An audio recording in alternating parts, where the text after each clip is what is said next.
আসসালামু আলাইকুম। আজকে চিংড়ি ভুনা করেছি। প্রথমে আমি মাছটা ভেজে নিলাম। আমি আলু কুচি দিয়েছি মাছটার সঙ্গে। প্রথমে আমি তেল দিলাম, পেঁয়াজ কুচি দিলাম, লবণ, একটু রসুন বাটা, ভালো করে একটু ভেজে নিতে হবে। পেঁয়াজটা যেন আস্ত না থাকে।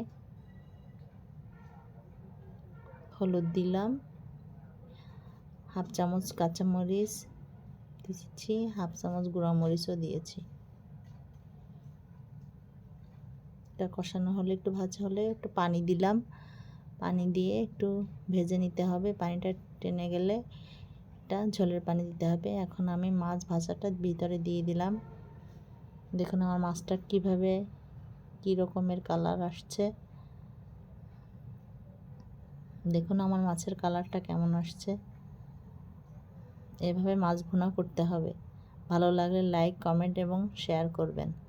আসসালামু আলাইকুম। আমার জন্য দোয়া করবেন।